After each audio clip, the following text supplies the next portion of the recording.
Hello guys, क्या हाल है आप सभी के। आई होप आप सब बहुत अच्छे होंगे। एक बार फिर से स्वागत है अपने नए वीडियो में। बाकी गाइस, जो पिछला वाला वीडियो है उसमें अभी 4 चैप्टर बचे हुए हैं। वो चारों चैप्टर पूरे करके एडिटिंग के बाद मैं जल्दी ही अपलोड कर दूंगा। तो चलिए बिना टाइम वेस्ट किए इस वीडियो को शुरू करते हैं। और हाँ, इस वीडियो को लाइक और सब्सक्राइब जरूर कर देना। चलिए अब मैं चलता हूँ। धरती एक बार फिर से अपने आइस एज पर एंटर कर चुकी थी। ग्लोबल टेम्परेचर इतनी ज्यादा तेजी से बढ़ रहा था और लग रहा था कि वो रुकने वाला ही नहीं है। एंड यहाँ पर न्यूज देखते हुए हान जैंक नाम के लड़के को बाहर से उसके नाम पुकारती आवाजें आती है। एंड वो बाहर देखने के लिए अपने साथ एक बैट लेकर जाता है, क्योंकि वो जानता था कि ऐसे क्राइसिस में कितना ज्यादा खतरा था और लोग सप्लाई के लिए किसी को भी मारने को तैयार थे। पर पीक होल से वो बाहर पाता है। बाहर उसकी वही बहुत ही खूबसूरत फ्रेंड खड़ी थी, जिसे वो काफी टाइम से ही पसंद करता था। एंड वो उसका नाम पुकारती हुए उसे बाहर बुला रही थी। एंड क्योंकि वो उसकी जानी मानी दोस्त थी, गेट को थोड़ा सा खोल कर आता वो उससे पूछता है, योना तुम यहाँ पर क्या कर रही हो? अंदर आ जाओ,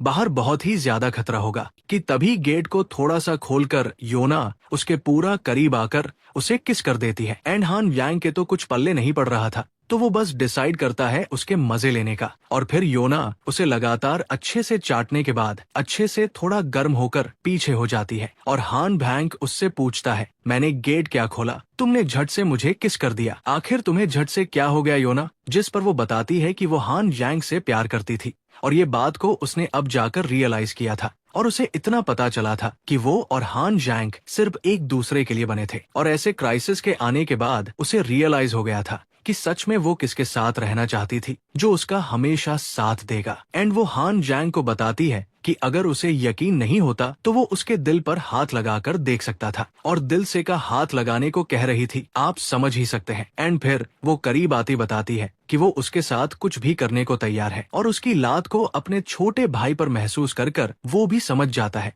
कि वो पप्पू से खेलने की बात कर रही थी। पर हान जैंग अपने पर काबू करता उसे बताने की कोशिश करता है, हे योना, तुम्हारे ये शब्द मेरे लिए काफी ज्यादा मायने रखते हैं, पर तुम जानते हो ना, अभी इस चीज का टाइम नहीं है और हमें अंदर चलना चाहिए। पर योना उसे बस उसके लिए कुछ टाइम के लिए अपनी आंखें बंद करने को कहती है, ताकि वो उसके गिफ्ट को अच्छे से कबूल कर पाए। और जब हान जैंक ने अपनी आंखें बंद कर ली थी, दरवाजे के पीछे हम किसी के हाथ को पाते हैं और उसकी आंखें बंद देखकर मौके का फायदा पाकर एक आदमी वहां पर आता है और सीधा अपना हाथ में पकड़ा हथियार उसके सर पर दे मारता है, जिससे अब हान जैंग एकदम मरने के हालात पर पहुंच गया था। और योना उस आदमी से एक्ट करती है कि उसे मारना नहीं चाहिए था, जिस पर वो आदमी उसे बताता है कि इतना वो भी जानते थे कि इस लड़के को मरना पड़ेगा, क्योंकि ये दुनिया वैसे ही नरक बन चुकी है और खाने के लिए वैसे भी काफी कम सामान है और एक एक बंदा जितना कम होगा उनके लिए उतना बेहतर होगा। और फिर वो वहाँ पर तलाशी लेने लगते हैं कि आखिर हान भैंक ने अभी तक क्या क्या सामान जोड़ रखा था जो कि उन्हें सरवाइव करने के लिए मदद कर पाए। और यहाँ पर हान यांग की थोड़ी जिंदगी अभी भी बच रखी थी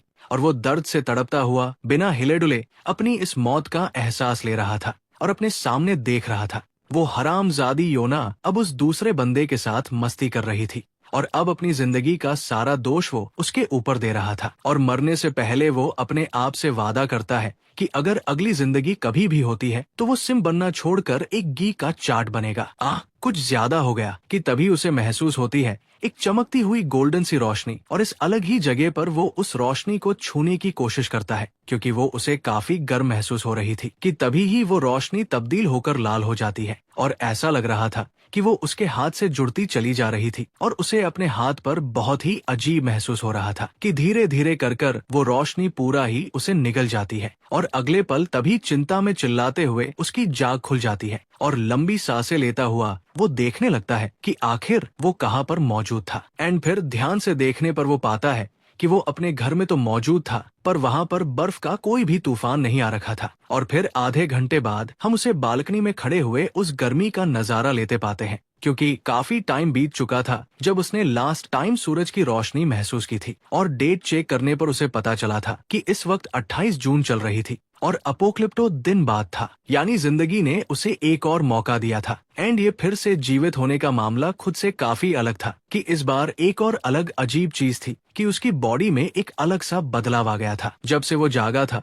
उसके राइट हैंड के अंदर से एक लाल रोशनी निकल रही थी, जिसका मतलब वो खुद भी समझ नहीं पा रहा था। वो लाल रोशनी उसे दर्द नहीं करती थी, ना ही कुछ कटती थी, बस सिर्फ गर्म महसूस होती थी। और पहले तो उसे लग रहा था कि ये लाल सी रोशनी बस उसका एक भ्रम है, पर ये सच में थी। कि तभी उसे एक जोर की छींक आती है और फिर वापस देखने पर पाता है वो अजीब सी रोशनी अब हरी हो चुकी थी।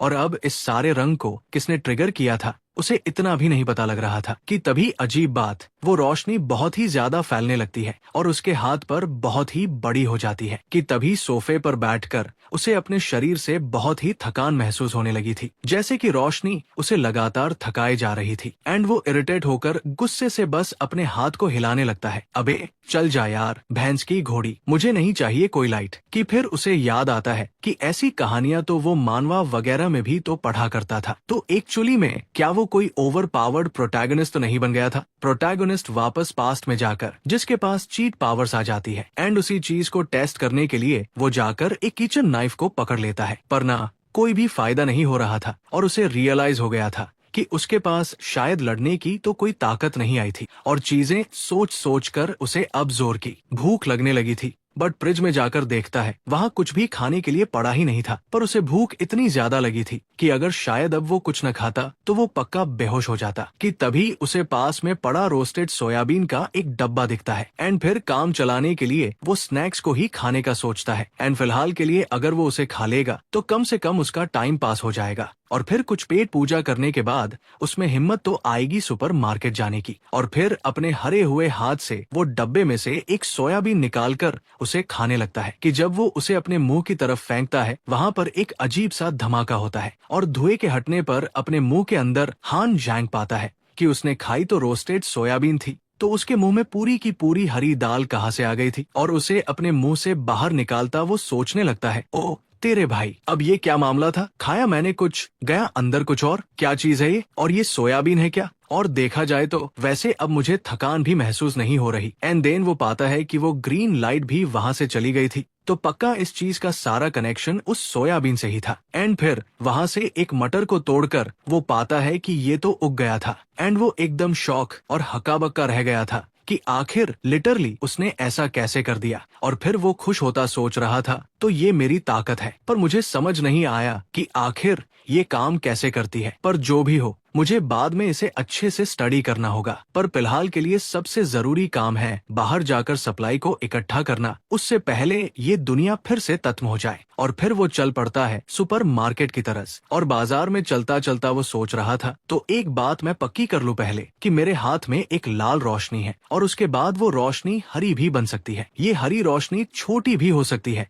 और बड़ी भी हो सकती है। पर इसके चलते दौरान मेरे दिल की धड़कन बहुत ही तेज हो जाती है। पर मैंने अपने चमकते हाथों से उस सोयाबीन के दाने को टच किया था कि फिर वो मटर बन गए। आखिर साली किस तरह की ताकत है? कि तभी उसे अपने पीछे से फिर से वही जानी पहचानी आवाज आती है जो उसके नाम को पुकार रही थी। और जब वो पीछे मुड़कर देखता है, योना वहाँ पर खड़ी मौजूद उसे कह रही थी, हान जैंग, तुम यहाँ पर क्या कर रहे हो? क्या तुम भी शॉपिंग के लिए जा रहे हो? लगता है कि ये किस्मत ही है जो हमें बार बार मिलाती रहती है। और हान वैंग उसे देखकर थोड़ा घबराया हुआ था, क्योंकि अभी कुछ ही घंटों पहले इस औरत योना ने अपना जाल बिछाकर उसे मरवाया था। और आप खुद ही इमेजिन करो, जिस लड़की के चक्कर में आप पूरे 3 सालों से पड़ कर रहे थे और उसे खुश करने के लिए आपने अपनी जिंदगी में सब कुछ उसके लिए किया था, और आपको पता चले कि वो बस मुस्कुराकर आपका इस्तेमाल करती थी और उसके लिए आप बस एक साइड गाय थे, और उसी प्यार ने आपको इतना बड़ा धोखा भी दिया होता तो। और क्या वैसा ही गुस्से का रिएक्शन हान जैंग का भी था,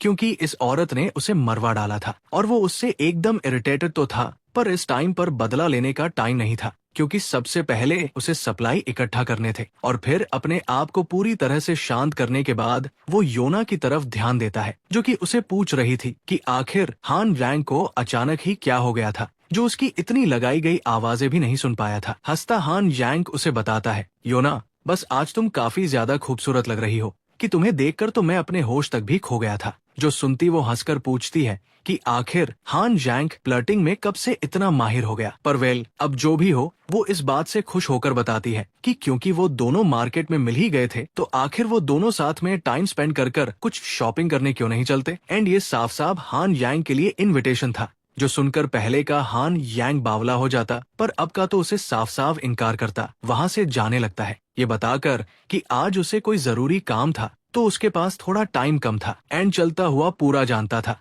ये लड़की सच में मुझे फिर से एटीएम के तौर पर इस्तेमाल करने वाली थी। पर इस बार नहीं बहन, मैं इन चीजों से पहले ही पीछे हट चुका हूँ। एंड फिर वो ई रीजन की सबसे बड़ी मॉल मार्केट में आ जाता है जहाँ पर ज्यादातर हर एक तरह का सामान मौजूद था। और उसकी पिछली जिंदगी में जब अपोक्लिप्स आया था इस जगह को तो पहले से ही पूरा का पूरा खाली कर दिया गया था और किसी को भी आज तक इतना नहीं पता चला कि उस जगह को खाली करने वाला आखिर कौन था। एंड इसलिए हान यांग के पास अब बेस्ट मौका था जितना हो सके इतने सप्लाईज इकट्ठा करने का उससे पहले कि अपोक्लिप्स आए। और अपनी पूरी अपोक्लिप्स सर्वाइवल प्लान को याद करता वो सोचने लगता है कि उसे क्या क्या और कितना सामान चाहिए होगा, जिसमें खाने का सामान, मेडिकल सप्लाई, टूल्स वगैरह, अच्छे गर्म कपड़े, डेली नेसेसरीज और ऐसे और भी कई सामानों की तैयारी करनी पड़ेगी। पर इस वक्त सबसे बड़ी मुश्किल ये थी कि उसके पास इतने पैसे नहीं थे और आखिर इतने कम पैसों के साथ वो इन सब चीजों की तैयारी कैसे ही कर पाएगा कि तभी उसे एक मनी लोन कंपनी से मैसेज आता है जो कि ऑब्वियसली उसे लोन ऑफर कर रही थी। और ये मैसेज देखकर हान यांग को बहुत से मस्त से आइडियाज आ जाते हैं कि आखिर लोन लेने के तो काफी कई तरीके थे एंड ऐसे ऑनलाइन भी काफी सारी एप्लीकेशन थी जिन सभी से लोन लेकर वो काफी सारे पैसे इकट्ठे कर पाएगा और अपोक्लिप्स के आने पर उन्हें कोई भी पैसे वापस मांगने के लिए जिंदा भी नहीं बचेगा क्योंकि अपोक्लिप्स सबको कूट डालेगी। जैर जो भी हो, बाहर यहाँ पर हम देखते हैं योना इरिटेट होकर अपना सारा गुस्सा रास्ते के पत्थर पे निकाल रही थी और इरिटेटेड होती मन में सोच रही थी कि आखिर हान यांग को उसे मना करने की हिम्मत कैसे हुई जबकि वो उसका कई में से एक सिम था जिसका वो बस हमेशा से इस्तेमाल करती आ रही थी। पर आज उसके पल रहे कुत्ते की हिम्मत हो गई थी उस पर भौंकने की। एक गरीब जिसके पास कार तक भी नहीं है अब सोचना भी मत कि मैं तुमसे कभी भी बात करूंगी कि तभी उसकी उम्मीदों को चीरता हुआ पीछे से एक बहुत ही महंगी कार आकर उसके सामने रोक देती है। एंड अप उस कार के अंदर और कोई नहीं बल्कि हान यांग ही था और गेट को खोलता वो योना को हाई करता है एंड योना एकदम कंफ्यूज, ये हान यांग है? हाँ ये हान यांग है, पर इस कमीने के पास कार कहाँ से आ गई,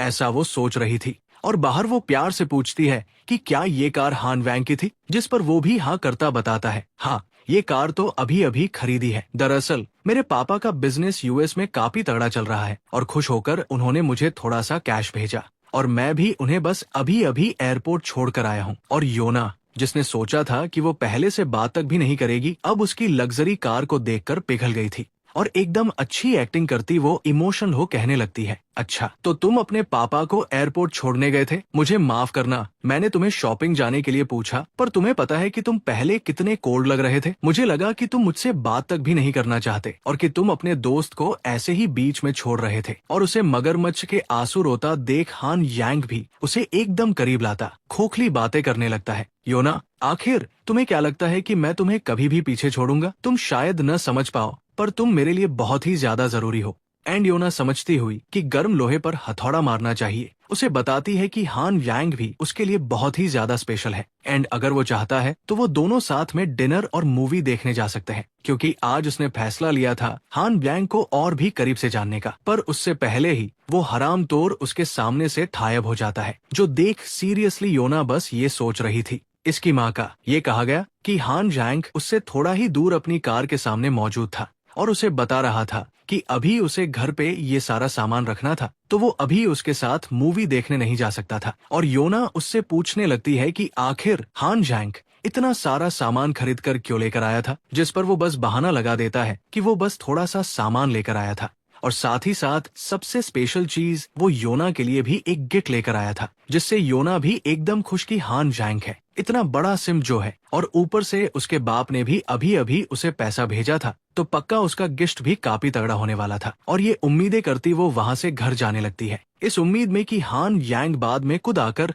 उसे उसका गिफ्ट दे देगा। पर बक्सों को पकड़ा हुआ हान यांग बस सोच रहा था हाँ शुक्र है मैं उसे बिल्कुल भी जानने नहीं दे सकता कि मैं सामान इकट्ठा कर रहा हूँ क्योंकि मैं नहीं चाहता कि ये मेरी तरह थोड़ा सा भी सामान इकट्ठा कर ले। आखिरकार ये जानकारी और खाना आज जाकर इस अपोक्लिप्स में मेरे भविष्य को पक्का करने वाला है। पर योना बस तुम इंतजार करो इस दुनिया के फिर से खत्म होने का और अपोक्लिप्स के आने पर तुम्हारा उस आदमी को जिसने मुझे मारा था उनका क्या वाट लगने वाली है। और अब वो धीरे धीरे कर थोड़ा सा इंतजार करने लगा था कि आखिर कब ये अपोक्लिप्स आए और उन सब की वाट लगेगी। और अब हो चुकी थी 29 जून और वो डिजास्टर जिसमें सब कुछ -डिग्रीज में चला गया था, वो शुरू होने वाला था 15 जुलाई को। और अगले महीने से ही धीरे धीरे करके टेम्परेचर लो होना शुरू हो जाएगा और एक टाइम पर ये पूरी धरती ही बस बर्फ और तूफान में रह जाएगी। और अब हान जैंग सबसे पहले खाने का इंतजाम करता है कि आखिर इतने सारे बॉक्स से हान जैंग क्या मंगवा रहा था।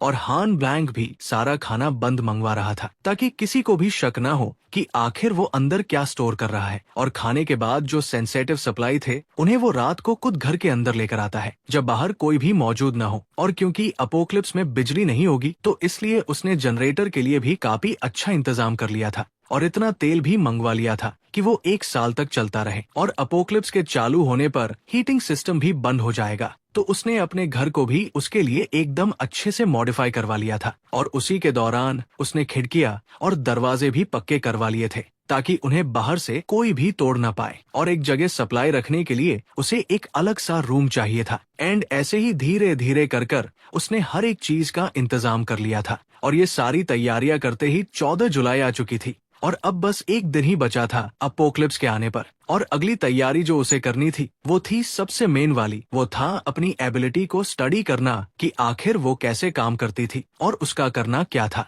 और साथ ही साथ आगे की प्रॉब्लम ये थी कि आने वाले इस अपोक्लिप्स में जीने के लिए जो सप्लाई उसने इकट्ठे किए थे वो भी काफी नहीं होंगे। एंड अब हान जैंक ने अपनी एबिलिटी का इस्तेमाल कर कुछ सोयाबीन्स को ग्रो किया था और वो दिखने में तो काफी स्वादिष्ट लग रही थी, पर अब बारी थी उन्हें खाकर ही टेस्ट करने की। और साथ ही साथ उसने महा इनको ग्रो किया था क्योंकि उसे अभी तक पता नहीं लगा था कि आखिर ये कौन सा मंत्र था जो इस एबिलिटी को चालू करने में मदद करता था। और अब बारी थी खाने को चेक करने की कि क्या वो पचने के लायक तो था ना। और वैसे ही वो एक बाइट अपने मुंह में डाल लेता है और उसे चखने के 2 मिनटों के साइलेंस के बाद वो जान पाता है कि ये खाने के लायक ही थी। यानी कि अगर वो एबिलिटी को अच्छे से इस्तेमाल कर पाए तो वो खाने को बना सकता था। और अब अगला स्टेप था जानने का कि आखिर इस एबिलिटी को कैसे इस्तेमाल किया जा सकता है और कैसे इसे रोका जा सकता है कि किसी दिन अपना छोटा पप्पू हिलाते वो उसे न उखाड़ डाले। एंड वैसे भी उसने अभी तक उसे एक ही चीज पर टच किया था। एंड फिर वो फ्रिज के पास जाकर दरवाजा खोलकर देखता है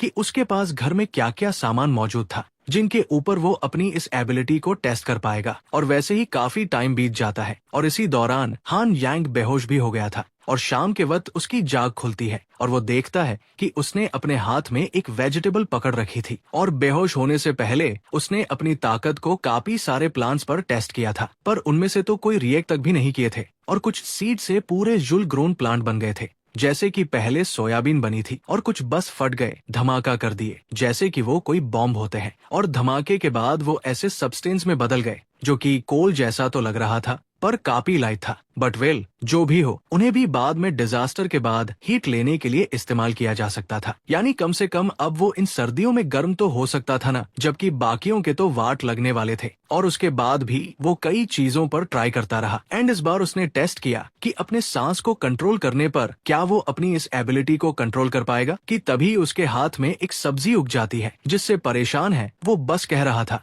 सच में यार कैसे काम करती है ये एबिलिटी, कभी तो किसी बाप की भी नहीं सुनती और कभी खुद ही काम कर जाती है। एंड उसे अभी तक इस एबिलिटी को कंट्रोल करने का कोई भी पैटर्न नहीं मिला था और वो सोचने लगता है कि आखिर कौन सा तरीका इसे कंट्रोल करने के लिए अच्छे से काम आएगा। पर उसे एक चीज का आइडिया तो लग गया था कि ये जो भी तरीका था वो पक्का उसके मन के साथ जुड़ा हुआ था और वही इसे एक्टिव करने की कंडीशन होगी। और फिर वो अपनी आंखें बंद कर कुछ मेडिटेट करने का ट्राई करने लगता है और ऐसा सोचने लगता है कि जैसे वो नेचर साथ में हो और वो उस खुले नेचर में एकदम खुला होकर घूम रहा था। उसका शरीर और दिमाग इसी ही अलग सी दुनिया का एक हिस्सा थी और वो अपने आत्म को नेचर से जोड़ने की कोशिश करता है। और लो क्या बन गई बात, जब वो अपनी आंखें खोलता है, आंखें खोलकर वो पाता है कि सच में पहली बार वो अपनी इस ताकत को कंट्रोल कर पाया था और इस बार उसने अपनी चाहत से इस एबिलिटी को चलाया था। और अब बारी थी उस एबिलिटी को टेस्ट करने की मीट पर, क्योंकि अगर वो खा सकेगा तो उसका और भी वायदा होगा। एंड वो उस पर हाथ रखकर उसे चेक तो करने की कोशिश करता है बट उसका कोई भी रिएक्शन नहीं आता, जिससे उसे लगता है कि शायद ये एबिलिटी सिर्फ प्लांट्स पर ही काम करती थी। एंड इस बात से वो थोड़ा इरिटेटेड था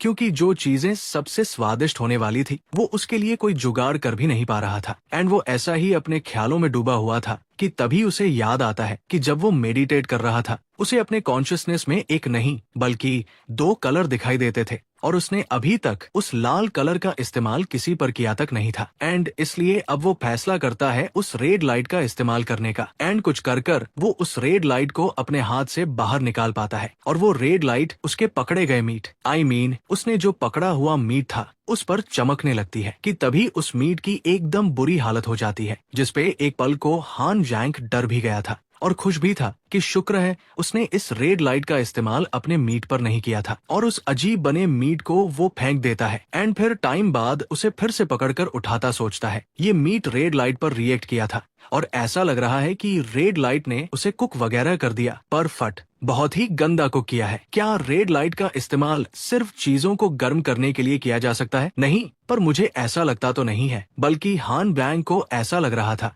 जैसे कि ये कोई डिसइंटीग्रेशन प्रोसेस था, जैसे चीजों को अलग करना। एंड एक हाथ में रेड लाइट को चुकाते हुए उसने अपने हाथ में वो मीट पकड़ा था, और फिर अपने दूसरे हाथ से वो कुछ सोयाबीन्स को पकड़ लेता है, इन ख्यालों में कि ग्रीन लाइट अगर एवोल्यूशन करती है और रेड लाइट इसका बिल्कुल उल्टा, तो क्या होगा अगर वो इन दोनों को कंबाइन कर डाले तो। एंड दोनों लाइट से दोनों हाथ में पकड़े गए सामानों को वो साथ में जोड़ देता है। फिर उसका आउटकम ऐसा निकलता है जैसा उसने बिल्कुल भी नहीं सोचा था। उसके हाथ में पकड़ा गया मीट बड़ा हो गया था, एंड वो एकदम खुश कि वो अपनी बाती चीजें भी बड़ी कर पाएगा। नहीं, मेरा मतलब वो नहीं था। एंड देन वो रियलाइज करता है कि उसके हाथ में पकड़ी गई सोयाबीन्स भी गायब हो गई थी, मतलब शायद किसी तरह वो इस मीट के साथ मर्ज हो गई थी। एंड उसे सूंघता हुआ वो कहने लगता है कि ये तो सच में कमाल है, और ये सूंघने और देखने में भी बिल्कुल असली मीट की तरह ही है, पर न जाने क्यों इस बार ये पहले से भी ज्यादा फ्रेश लग रहा है। एंड फिर वो डिसाइड करता है वही चीज एक और बार करने की, पर उसे थोड़ा पता होना चाहिए था, पर ना, उसकी अगली बार की सारी कोशिशें नाकामयाब हो जाती है। और अब बेचारा परेशान कि अब उसने क्या गलत कर दिया, और अब इन सारी बातों से थककर वो सोचता है कि वो इस चीज में बाद में टाइम लगाएगा,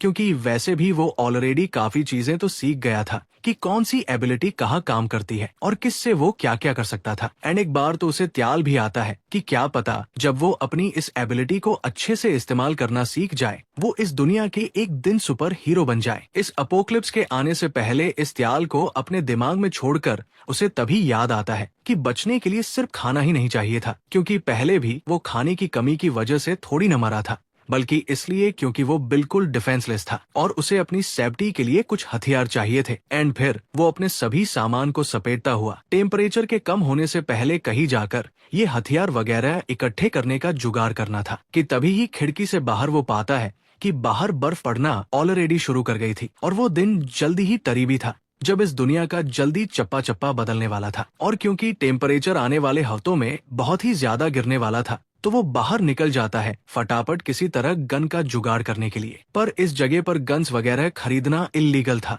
और न ही उसका किसी ऐसे बंदे के साथ कनेक्शन वगैरह था। एंड वो इधर उधर त्याल सोचता घूम ही रहा था कि उसे एक जाना माना बंदा दिखता है, गोल्डन बाल, सोने की चेन डाल रखी और अपने अलग ही फैशन में चलता हुआ वो आदमी बड़ी बड़ी बातें फेंक रहा था कि जैसे उसकी बड़े बड़े बंदों से वात्स्यता थी। एंड वो एक बहुत ही ऊंची हस्ती थी, और उसे उस जगह पर होमलेस जॉय नाम से जाना जाता था, और उसका असली नाम लीजी ही था, पर ज्यादा करीबी बंदे उसे ब्रदर ली नाम से पुकारते थे। और वो बंदा भी हान जैंग के नेबरहुड का ही था, और ये बंदा इस एरिया के ज्यादातर हर लोगों को जानता था, और ये कोई जॉब वगैरह तो नहीं करता था, पर हमेशा ऐसे दिखावा करने की कोशिश करता था कि वो काफी बिजी है। हाँ भाई, बेसमेंट में लड़की ढूंढना मैंने फिनिश कर दिया। क्या 10 मिलियन के कोड डील? कोई नहीं, मेरे पास टाइम नहीं है, मैं आता हूँ। जबकि शायद उसे असलियत में पता तक न हो कि मिलियन में कितने जीरो होते हैं। एंड हान जैंग को थोड़ी उम्मीद आती है कि क्या पता ये बंदा ही किसी को जानता हो जो हथियार वगैरह यहाँ पर बेचता हो, कि तभी वो उसके पास आता है, उसे ग्रीट करता है, ओह ब्रदर ली, क्या हालचाल, कैसा चल रहा है सब कुछ।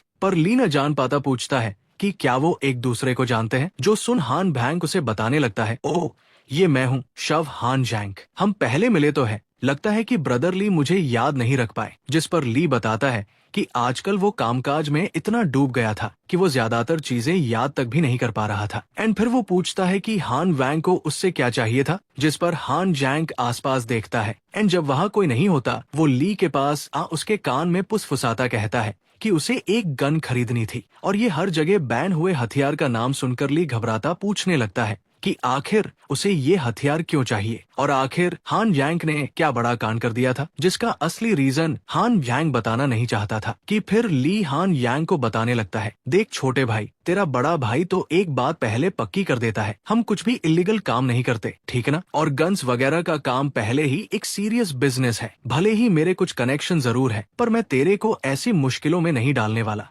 जिसमें पढ़कर तू बाद में बहुत पछताएगा। जिस पर हान भैंग उसे बताता है कि वो कोई इलीगल काम करने की नहीं सोच रहा, बल्कि ये एक बहुत ही ज्यादा पर्सनल इश्यू था और वो बहुत ही गहरी मुश्किलों में पड़ा था, जहाँ पर अपने सेल्फ डिफेंस के लिए उसे वो गन चाहिए थी। और फिर वो अपनी उसे ऐसी कहानी सुनाता है, एक दिन अच्छे समय पे बाइक चलाते वक्त जब मैं अपने काम पर जा रहा था, मुझे एक आदमी दिखा जो कि बस हर जगह थूक ही जा रहा था। क्या पता शायद उसने विमल खा रखा था, पर मुझे उससे भी कोई मुश्किल नहीं थी जब तक उसने सीधा वो मेरे मुंह पे नहीं थूक डाला। तो और क्या, मैंने जाकर उसका सामना करने की कोशिश की और उससे पूछा, साले तेरी हिम्मत कैसे रही मेरे पर थूकने की। पर उस कुत्ते के बच्चे ने मेरे पे एक और बार थूक डाला और मैंने उसे लगातार पेलना शुरू कर दिया। नहीं, वो वाला पेलना नहीं, बल्कि हमारी हाथापाई हो गई और मेरे से एकदम मार खाने के बाद उसने जाते जाते कहा था कि वो वापस मुझसे बदला लेगा। और मुझे लगा ये मजाक है, जब तक वो अपनी गुंडों की गैंग लेकर मेरे घर के पास नहीं आया और मुझे अकेले बंदे को वो सभी पीटने लगे और मुझसे कहा कि अगर उन्होंने मुझे फिर से देखा तो वो मुझे फिर से ऐसा पीटेंगे। आखिर वो समझते क्या थे अपने आप को, एल्विश यादव। और अब इतनी मार खाकर और इतना बेइज्जत होने के बाद मैं एक सेल्फ डिफेंस के लिए हथियार चाहता हूँ। और ये मनगढ़ंत बनाई कहानी ब्रदर ली को एकदम इमोशनल कर देती है। इन हरामियों की हिम्मत कैसे हुई, पहले किसी के मुंह पर थूकना और उसके बाद उन्हें मारना भी। हाँ, ये माफ नहीं किया जा सकता। एंड हान यांग सच में कंफ्यूज था कि ये बंदा दिखता कितना अजीब था, पर भोला कितना था। और अब ब्रदर ली ने हान जैंग को अपना पक्का यार बना लिया था और उसे वो बताता है कि उसे चिंता करने की कोई जरूरत नहीं होगी और वो अभी अपने बड़े भाई को कॉल करेगा ताकि वो उसके हथियार का जुगाड़ कर पाए। एंड अब उन्हें जाना था उससे मिलने के लिए, जिस पर ब्रदर ली हान यांग को बताता है कि फिलहाल वो बस से जा सकते हैं क्योंकि आज उसकी पौष नराब हो गई थी और इसलिए सर्विस में थी, वरना वो खुद ही उसे अपनी महंगी कार में ले चलता। पर हान जैंग उसकी सेक बातें जानता अपनी कार की लाइट ऑन करता बताता है कि वो वहां तक उसकी कार में भी जा सकते हैं। एंड कार में बैठे बैठे ब्रदर ली हान यांग से पूछ रहा था कि आखिर ये कार कितनी महंगी है, जिस पर हान जैंग उसे 7 लाख युआन बताता है। और सिपाहियों, एक युआन 1 रुपया का होता है, तो बाटी की कैलकुलेशन खुद कर लेना। एंड यहाँ पर फिर ली अपनी फोटोज खींचता ऑनलाइन अपनी तगड़ी गड़ी स्टोरीज डालने लगता है, जैसा कि वो अपने दोस्तों के साथ रोड ट्रिप पर जा रहा हो। एंड फिर अपनी मंजिल पर पहुंचकर जब वो रुकते हैं, वहां पर ली को जानते हुए कुछ लोग आ जाते हैं जो ली से पूछने लगते हैं कि आखिर ये न्यू मॉडल की उसकी कार थी और उसने ये कहाँ से ली और कितने की ली, ब्ला ब्ला ब्ला। जिस पर वो भी शो करने लगता है कि उसने ये कार अभी अभी खरीदी थी। एंड हान यांग को सच में नहीं पता था कि आखिर इतनी फेंकने से उसे क्या मिल रहा था, जो वो उसके यहाँ मौजूद होने के बावजूद भी सबको बता रहा था कि ये कार उसकी थी। एन देन भिरली अपने बड़े भाई से मिलने आ जाता है। I mean, एक्चुअली में बड़ा भाई नहीं, बल्कि जिसको वो बिग ब्रदर बुलाता था। और उसे देखकर वो गैंगस्टर जैसा दिखने वाला बंदा, जिसे वहाँ के सभी ब्रदर लू कहते थे, ली से पूछता है कि आखिर वो यहाँ पर क्या करने आए हैं, वो भी इतनी लेट। जिस पर ली पहले एक सिगरेट ऑफर करता है, पर ब्रदर लू बताता है कि वो बिजी था तो उसे पटापट काम बताना होगा। और फिर ली बताने लगता है कि उसका एक पक्का यार उससे कुछ खरीदना चाहता था और वो चीज और कुछ नहीं बल्कि बस एक गन थी। एंड पहले लू गौर से हान यांग की नजरों में देखता और फिर मुस्कुराता बताता है, तो बस एक छोटी मोटी गन चाहिए तुम्हें और मुझे लगा था कि तुम कुछ मजेदार मांगोगे। और फिर वो अपने एक आदमी से गन मंगवाता है और उनके सामने रख देता है और बताता है कि ये 6,000 की होगी। पर हान जैंग उसे बताता है कि उसे गन तो चाहिए थी, पर थोड़ी लंबी वाली गन, और स्पेसिफिकली वो गन जिसके साथ स्कोप होती थी। हाँ, ऑब्वियसली वो स्नाइपर की बात कर रहा था, जो सुनकर 2 मिनट पहले ब्रदर लू एकदम शांत हो जाता है और हान जैंग सोचने लगता है कि उसने कुछ गलत तो नहीं कह डाला ना। कि तभी लू चिल्लाता उसे कहता है, ओ बाबले, तेरे को एक स्नाइपर चाहिए? तेरे को क्या लगता है कि ये गन का शॉपिंग मॉल है जहाँ पर तू जोन सी गन मांगेगा? तेरे को मिल जाएगी। अभी भी तेरे को एक छोटी गन देकर मैं एहसान कर रहा हूँ। ले नहीं है तो ले, वरना दबा हो जा। एंड उसके गुस्से को शांत करता हुआ ली जाकर उसे एक कहानी बताने लगता है कि कैसे सब कुछ 5 साल पहले शुरू हुआ था हान यांग की बीवी के साथ। कैसे कुछ लोगों ने एनटीआर कर दिया था और अब उसे जो 3 बच्चे हुए हैं वो तीनों ही उसके नहीं थे।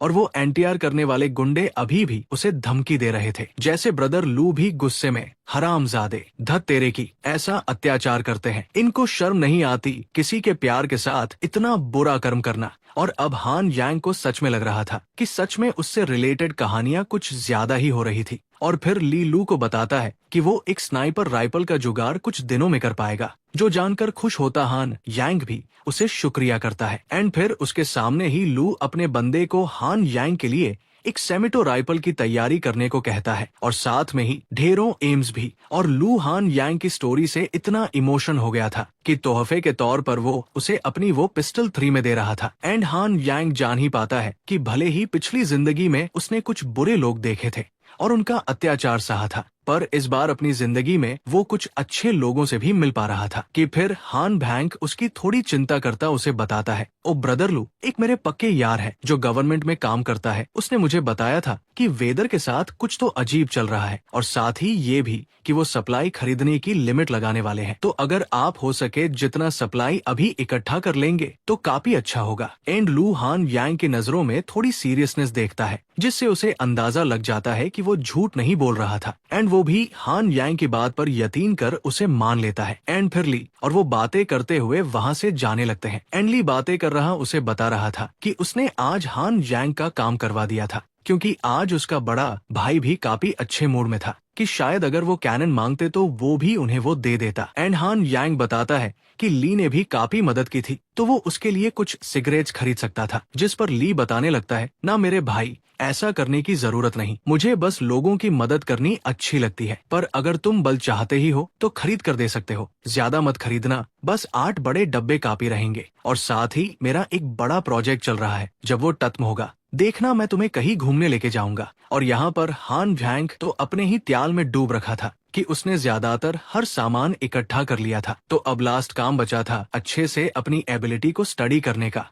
और अगर उसने पूरी तरह से पूड की प्रॉब्लम को पक्का कर लिया तो उसके आगे के जिंदा बचने के चांस बहुत ही ज्यादा बढ़ जाएंगे। कि तभी सोचता सोचता बर्फ की वजह से उसका पैर फिसल जाता है और वो घूमता हुआ बहुत ही जोर से जाकर गिरता है। और ली भी चिंता में भागता आता है और पूछता है कि हान वैंग ठीक तो था ना। पर यहाँ पर हान जैंग दर्द में तड़प रहा था और वो उसे बताता है कि उसकी लात टूट गई है। और फिर की चाबी निकालता हुआ वो उसे बताता है, ब्रदर ली, तुम्हें मुझे हॉस्पिटल लेकर जाना होगा। पर यहाँ घबराया ब्रदर ली सारी बात सच बता देता है कि एक्चुअली में तो उसके पास ड्राइवर लाइसेंस भी नहीं था क्योंकि उसे गाड़ी भी अच्छे से चलाने नहीं आती थी और वो रूल ब्रेक भी नहीं करना चाहता था। पर हान यांग की बुरी हालत देखकर एक भाई होने के नाते वो उसे फिर भी उठाकर वहाँ से ले जाने लगता है। पर चलता हुआ वो एक बात पक्की कर देता है कि चाहे उसे खुद पे करना पड़ जाए पर वो गाड़ी में नहीं जाएगा बल्कि उसके लिए टैक्सी ले लेगा। और यहाँ पर एक तरफ हॉस्पिटल में हम जियो नाम की एक खूबसूरत नर्स को देखते हैं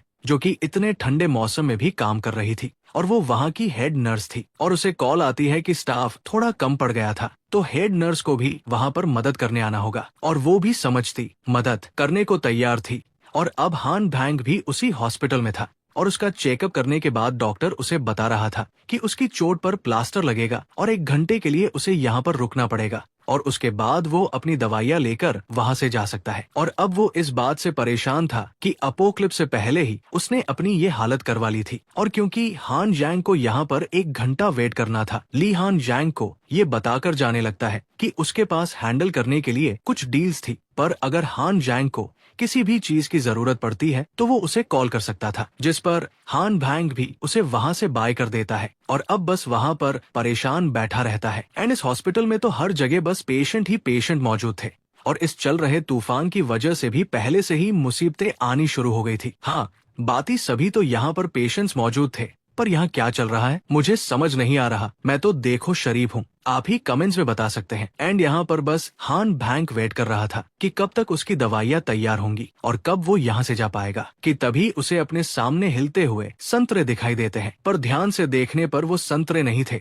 बल्कि वहाँ की हेड नर्स थी। एंड वो अपने काम में इतनी ज्यादा प्रोफेशनल थी कि आते ही हर जगह वो पेशेंट्स को अच्छे से संभालने लगती है। और हान जैंग तो वैसे उसकी खूबसूरती से इम्प्रेस था और साथ ही उसकी तारीफें कर रहा था कि ये लड़की सच में इतनी जवान उम्र में एक हेड नर्स बन गई थी और उसकी स्किल्स भी काफी अच्छी थी। सभी पेशेंट से वो प्यार से बात कर रही थी और वो खूबसूरत भी बहुत ही ज्यादा थी, पर वो थोड़ी ज्यादा ही डिफेंसलेस थी और शायद बेवकूफ भी। और क्योंकि हान यांग का ध्यान बार बार एक जगह जा रहा था, तो वो चुपचाप अपने मुंह को ढकने का डिसाइड करता है कि तभी उसके पास ही बैठा एक बूढ़ा अंकल उस हेड नर्स को आवाज लगाता अपनी ओर बुलाने लगता है और वो भी फटाफट वहाँ पर दौड़ी चली आती है और उससे माफी मांगते बताने लगती है कि अभी उनके स्टाफ के मेंबर्स फिलहाल काफी ज्यादा कम थे, तो वो आकर अंकल की बाद में मदद कर देगी। पर वो अंकल बताता है कि उसकी पीठ में अचानक ही बहुत सी ज्यादा दर्द होने लगी थी, जो कि धीरे धीरे बस बढ़ती चली जा रही थी। एंड वो उसे उस दर्द को देखने को कह रहा था, पर नीचे से ही अपना फोन का कैमरा घुमाकर वो गलत जगह की तस्वीरें लेने की कोशिश कर रहा था। हब्सी बुढ़े सुधर जा। एंड यहाँ पर वो हेड नर्स माफी मांगती बताती है कि उस दर्द को चेक करने के लिए उन्हें एक्सरे करना पड़ेगा और इसलिए अंकल को थोड़ा सब्र रखना पड़ेगा। पर वो हब्सी बुढ़ा साला अभी भी न सुधरता।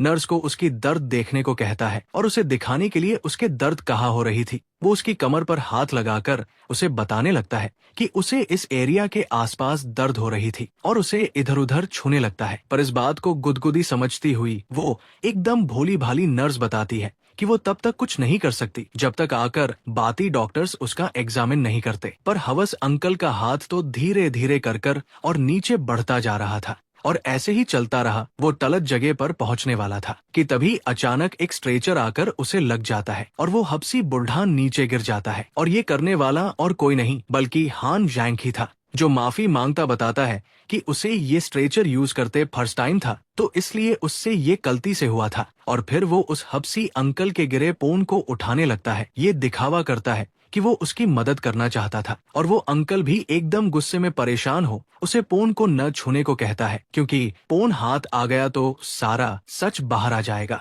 और हान यांग उठाकर देखता है कि सच में जैसा उसे बिल्कुल शक था, ये बुढ़ा भैंस का घोड़ा अश्लील था। और फिर फोन की स्क्रीन उसकी तरफ करते वो उसे धमकाता बताता है, बुढ़े अंकल, इस समर में भी तुम्हारी हिम्मत है ऐसी हरकतें करने की? पहले तो एक नर्स की स्कर्ट को हिल्म करना और उसके बाद उसे मोलेस्ट करने की कोशिश करना। मुझे एक अच्छी वजह बता दे कि मैं अभी सिक्योरिटी को न बुलाऊं और तेरे को यहाँ से पुलिस के पास न भिजवा पाऊं, और अच्छा होगा तू अभी अभी यहाँ से भाग जा। बेशक मैं तेरा सोन तेरे को नहीं देने वाला, और अगली बार मुझे तेरा चेहरा भी दिखा तो सोचना भी मत कि मैं तेरे साथ क्या करूंगा। और वो ठरकी बुढ़ा बस एकदम इरिटेट होकर वहाँ से भाग जाता है। और उस भोली वाली डपर नर्स को समझ नहीं आता कि अंकल की तो पहले पीठ में दर्द थी, तो अब वो इतनी तेजी से भाग कैसे गया। और हक्का बक्का हान जैंग बताता है कि वो बुढ़ा ठरकी था जो उसकी स्कर्ट की फिल्म कर रहा था, जिससे उस हेड नर्स को शौक लगता है और फिर उसे उस अंकल का फोन देता। वो बताता है कि अब ये हेड नर्स की मर्जी थी कि वो कोप्स को बुलाना चाहती है या फिर नहीं,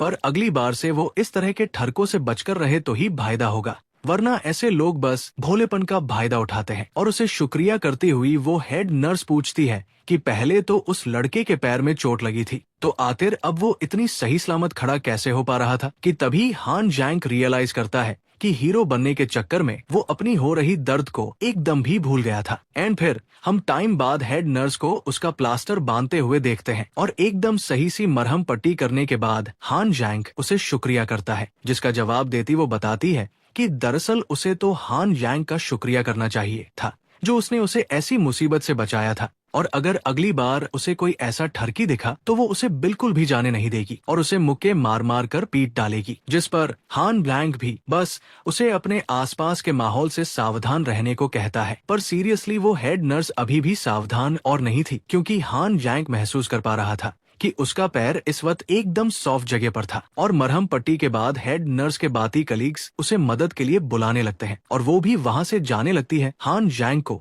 ये बताकर कि उसे हर एक हफ्ते अपना पैर चेक करवाने के लिए आना ही पड़ेगा। और वो भी बातों ही बातों में बस इस बात पर हाँ कर देता है, पर अंतर ही अंतर से जानता था कि अगले हफ्ते तक ठंड बहुत ही बढ़ने वाली थी, तो वो पक्का अब वापस उसे कभी भी नहीं मिलने वाला था। और फिर थोड़ा सा उदास होकर वो वहाँ से चल पड़ता है और अगले दिन हम देखते हैं कि तूफान और ठंड काफी बढ़ गई थी। टीवी पर न्यूज रिपोर्टर्स भी बता रहे थे कि अगले 24 घंटों तक हर एक रीजन का माहौल काफी ठंडा होने वाला था, जबकि वो जगह भी जहाँ पर कभी ठंड नहीं पड़ती थी आज एकदम ठंड में डूब रही थी। और ये बात तो काफी अननेचुरल थी, पर गवर्नमेंट अभी भी इस बात का पता लगाने की कोशिश कर रही थी। पर एक्सपर्ट्स के मानने से पता चल रहा था कि ये तूफान ज्यादा देर तक नहीं रहने वाला और सभी को बस गवर्नमेंट की बात मानकर शांत रहना है और किसी को भी फालतू में सप्लाईज इकट्ठा करने की कोई भी जरूरत नहीं थी, क्योंकि ये डिजास्टर जल्दी खत्म होने वाला था। जो न्यूज देखता मजे से वाइन पीता हान यांग कह रहा था कि सच में गवर्नमेंट अपने मुंह से हमेशा झूठ ही बोलेगी लोगों को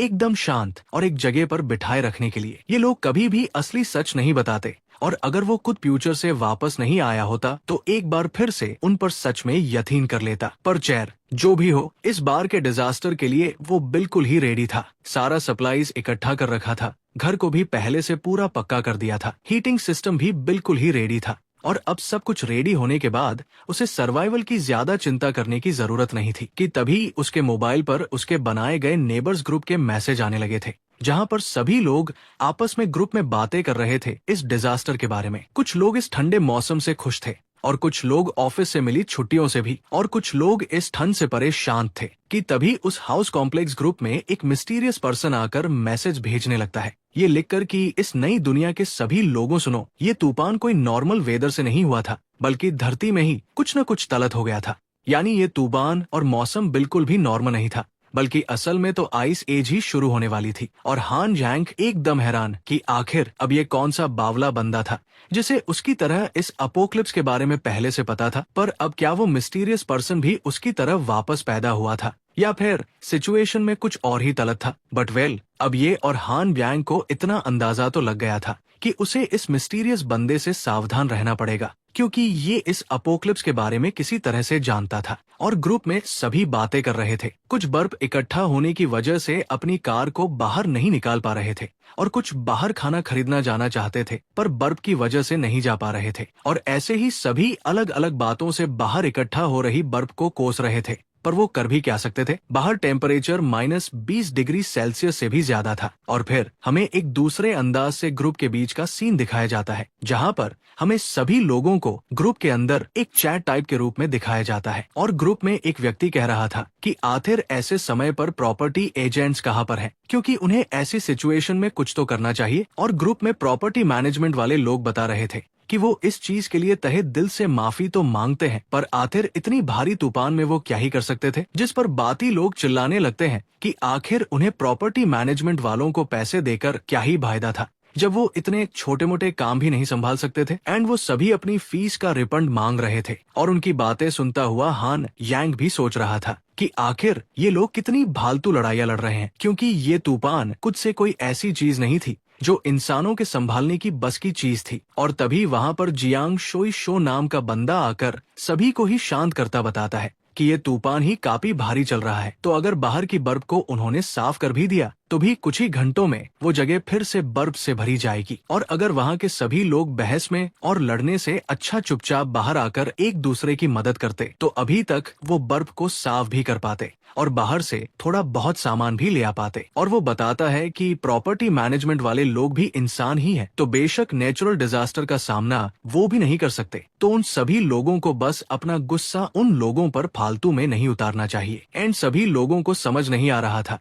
कि वो भी उन सभी की तरह यहाँ पर रहने वाला ओनर था, तो फिर आखिर वो प्रॉपर्टी मैनेजमेंट वालों का साथ क्यों दे रहा था। जिस पर वो बताता है कि वो यहाँ पर साइड्स नहीं ले रहा, बस सभी बात को सच्चे तरीके से बता रहा है कि ये काम तब तक सॉल्व नहीं होगा जब तक वो सभी मिलकर उसे करते रहें, क्योंकि बिना मेहनत के फल कहीं भी नहीं मिलता। और अब वो सभी लोग उससे पूछने लगते हैं कि अब वो बताए तो उन्हें आखिर सिचुएशन में क्या करना चाहिए। जिस पर वो बताने लगता है कि सुपरमार्केट में कार में जाना नामुमकिन के बराबर था और अगर उन्होंने अपनी बाहर की रोड्स को भी साफ कर दिया, इसका मतलब ये थोड़ी न था कि बाहर का रास्ता साफ होगा, क्योंकि वो तो बर्फ से ढका ही होगा ना। तो उसका सजेशन था कि वो नीचे जाकर प्रॉपर्टी मैनेजमेंट वालों की मदद करेगा ताकि वो फुटपाथ को साफ कर पाए। एंड यहाँ पर हान जैंग सोच रहा था कि वो थोड़ा बहुत अपने पास्ट की वजह से इस ओनर जियांग के बारे में जानता था, और जहाँ तक हान जैंग को याद था कि ये व्यक्ति काफी समझदार व्यक्ति था, कि तभी ग्रुप में एक और बंदा आता है और सभी को बताने लगता है कि आखिर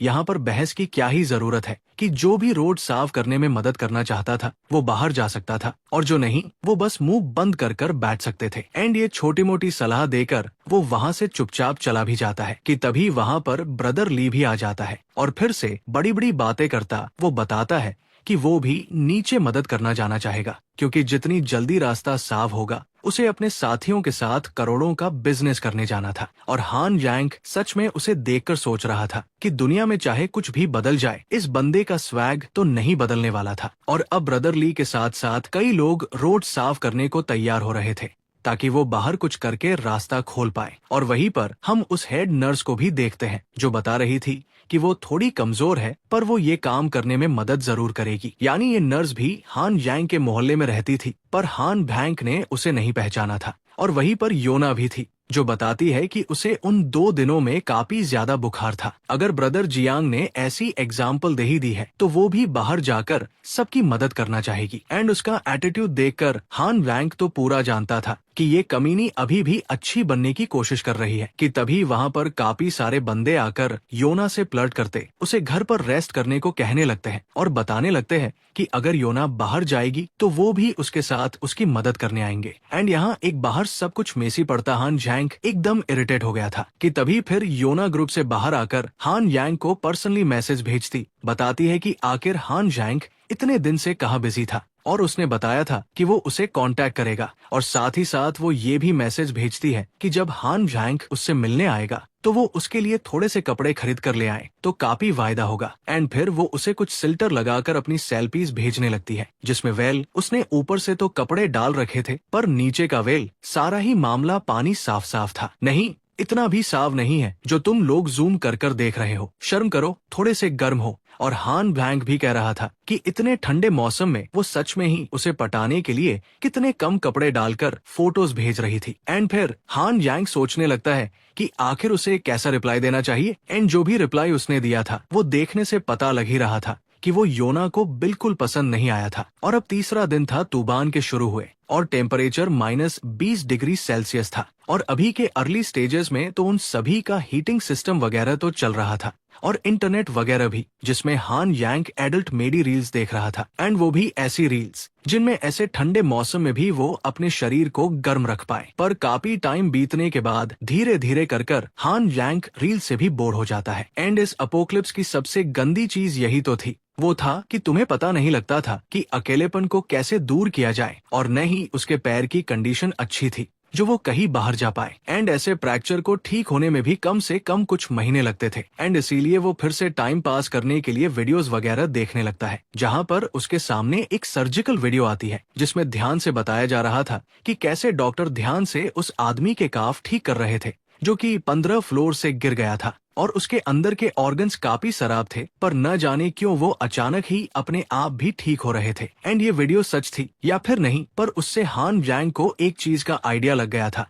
कि आखिर उसने अभी तक अपनी एबिलिटी का इस्तेमाल अपने पैर को ठीक करने के लिए क्यों नहीं किया। और फिर अपने हाथ से ग्रीन लाइट को चालू कर वो अपने पैर को पकड़ लेता है और काफी टाइम तक उसका इस्तेमाल अपने पैर पर करता है, पर उसे कुछ भी बदलाव नहीं आता। जैसे हान यांग को लगता है कि उसकी एबिलिटी इस तरह काम नहीं करती होगी, तो इसलिए अब इस चीज के बारे में ज्यादा न सोचकर वो चुपचाप डिसाइड करता है सोने का। और जब उसकी आंख लग जाती है वो अपने आप को एक अलग सी ही जगह पर पाता है, जहाँ पर वो किसी व्हाइट कोट के ऊपर बैठा हुआ था और हवा में भी न जाने कितने गोट्स के सर उड़ रहे थे और वो एक ग्रीन और अजीब से लैंड पर उनकी सवारी कर रहा था। और यहाँ पर हान यांग उन गोट्स की सवारी करता हुआ बहुत ही तेजी से खुशी खुशी जा रहा था कि तभी उस गोट के ऊपर जोर से उछलने की वजह से हान यांग वहाँ से नीचे गिर गया था। और फिर वो पाता है कि नीचे गिरने की वजह से उसके पैर में बहुत ज्यादा चोट लग गई थी और अब वो दर्द से चल तक भी नहीं पा रहा था कि तभी एक गोट उसके पास आकर उसके पैर के जख्म को चाटने लगती है और हान भैंग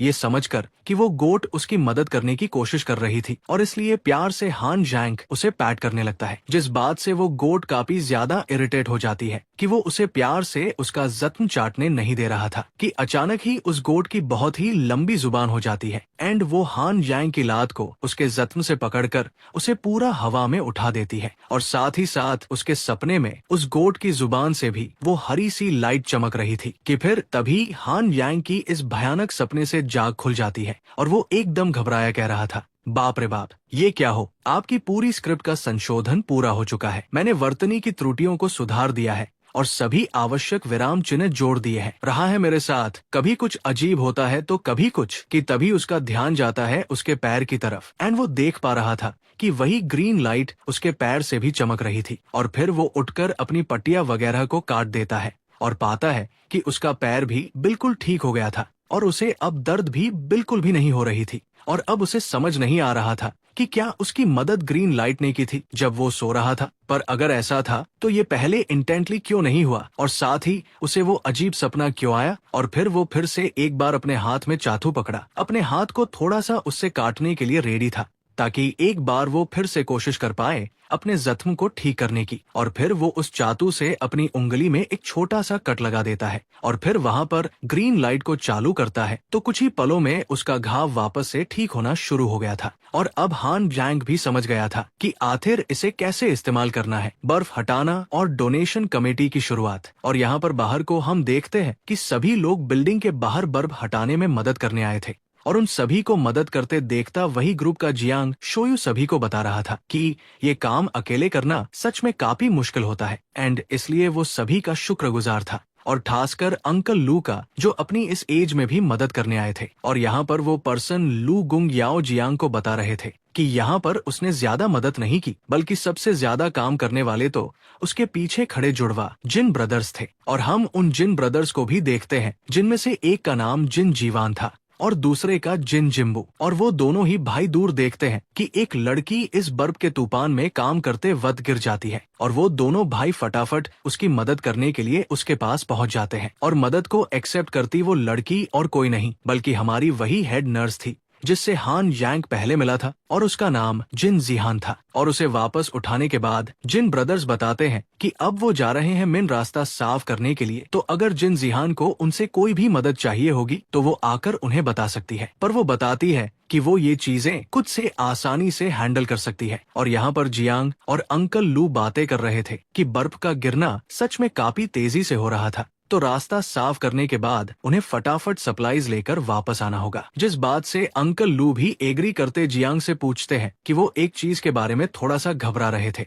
और वो बताते हैं कि उन्होंने सुना था कि कुछ दिनों पहले से ही उनके ही नेबरहुड का उनके जैसा ही कोई ओनर अपने लिए काफी सारे सप्लाईज इकट्ठा कर रहा था एंड उसके घर के पास कई बार ट्रक आए थे, जैसे कि न जाने वो कितना सारा ही सप्लाई पहले से मंगवा रहा था एंड ये अब वो हान भैंग की ही बात कर रहे थे। पर जियांग उन्हें बताता है कि ये बातें काफी नॉर्मल होती है और ऐसा भी तो हो सकता है कि कोई अभी अभी इस जगह पर मूव किया हो और या फिर किसी के घर में रिनोवेशन हो रही हो। परंतु अंकल लू बताते हैं कि उन्होंने उस व्यक्ति के सामान में काफी सारे गैस टैंक्स और एक फायर प्लेस को भी देखा था तो ये बंदा कोई नया तो बिल्कुल नहीं था। और अंकल लू बताते हैं न जाने क्यों मुझे ऐसा लग रहा है कि वो व्यक्ति पहले से ही इस सर्दी की तैयारी कर रहा था। और तभी वहाँ पर वो जिन ब्रदर्स आते हैं जो अंकल लू को बताते हैं कि उन्होंने मेन रास्ते को साफ कर दिया था तो वो यहाँ से फिलहाल के लिए बाहर को तो जा सकते हैं। जिस पर अंकल लू भी उन दोनों भाइयों को शुक्रिया करते हैं कि तभी उन दोनों भाइयों के पीछे अचानक से ही एक आदमी उन्हें डराता हुआ उनके पीछे आ जाता है और उस आदमी का नाम वूशु आन्यू था कि तभी उसके सर पर कोई बहुत ही जोर से एक स्नोबॉल मारकर फेंकता है एंड वो करने वाली एक लू यान नाम की लेडी थी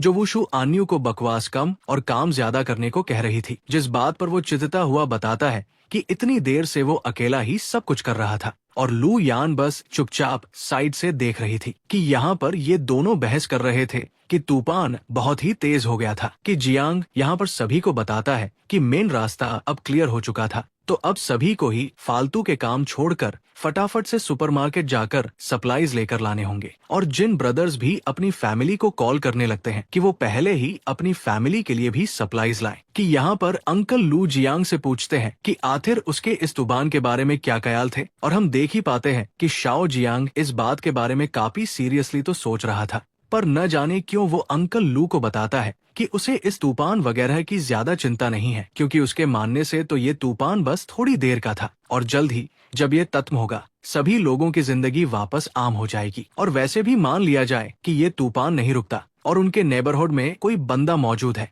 जिसने पहले से काफी रिसोर्सेज इकट्ठे कर रखे हैं, तो ये तो पूरे नेबरहुड के लिए ही अच्छी बात थी ना। जिस बात पर फिर अंकल लू भी हंसते हुए बताते हैं क्यों न सच में अपने बुढ़ापे पे इतना नहीं सोचना चाहिए। एंड देन वो इस बात को जाने देते हैं और यहाँ पर शाओ जियांग सभी को बताता है कि तूफान बहुत ही ज्यादा बढ़ गया है, तो उन सभी को कुछ भी कर 3 घंटों में वापस यहाँ पर आना होगा। और वो सभी फटाफट वहाँ से मार्केट को सामान लेने को निकल पड़ते हैं। एबिलिटी का क्रिटिकल पॉइंट। और यहाँ पर घर में हान जैंग मजे से खाना पीना खाकर सो रहा था जब तक उसके दरवाजे पर ब्रदर ली आकर बार बार नॉक नहीं करता। और हान जैंग भी दरवाजा खोलकर देखता है कि ब्रदर ली उसके लिए उसकी ऑर्डर की गई वो स्नाइपर गन ले आया था जो कि सेमीटोमेटिक थी। और साथ ही साथ ब्रदर ली ये भी बताता है कि वही उनके सीनियर ब्रदर लू ने हान जैंग का शुक्रिया भी किया था, क्योंकि हान जैंग ने उन्हें एडवांस में ही कुछ सप्लाईज के बारे में बता दिया था एंड उसने भी ऐसा किया था जो कि उसके काफी काम आ रहे थे।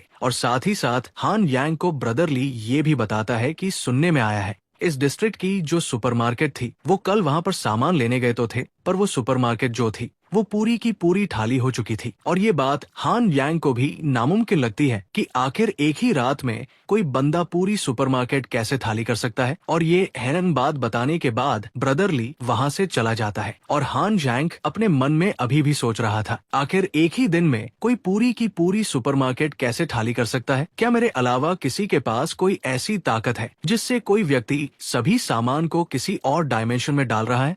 यहाँ पर अब हान यांग चिंतित हो गया था कि क्या सच में कोई ऐसा इंसान हो सकता है जिसके पास डायमेंशन जैसी ओवर पावर्ड एबिलिटी है। और अगर ये बात थी तो ये काफी चिंता करने वाली थी। और फिर वो अपनी एबिलिटी पर थोड़ी और रिसर्च करना चालू हो जाता है, क्योंकि अगर उसके जैसे कुछ और सुपर ह्यूमंस थे तो उसे पहले से ही सावधान होना पड़ेगा। और अभी तक तो उसे इतना पता चला था कि उसकी एबिलिटी हर तरह के फूड सप्लाई पर इफेक्ट तो करती है एंड चांस लेकर उनका साइज भी बढ़ा देती है, पर उसकी एबिलिटी की सक्सेस रेट बहुत ही ज्यादा लो थी। और सोयाबीन की तो 10 में से 1 की सक्सेस रेट थी, पर मीट बनाते वक्त वो हर बारी सेल हो जाता था एंड वो इसी बात को तो समझना चाहता था। और एक बार फिर से वो अपनी एबिलिटी का इस्तेमाल करता है पर फिर से ही सेल हो जाता है एंड वो इस बात से इरिटेट हो गया था कि आखिर उसे सच में इसका तरीका सीखना पड़ेगा, वरना उसकी एबिलिटी का कोई भी फायदा तक नहीं होगा। एंड फिर बहुत ही ज्यादा टाइम लेकर हान यांग को फाइनली थोड़ा बहुत समझ आ गया था कि आखिर उसकी एबिलिटी कैसे काम करती है एंड उसने न जाने कितने घंटे लगातार ये काम किया था,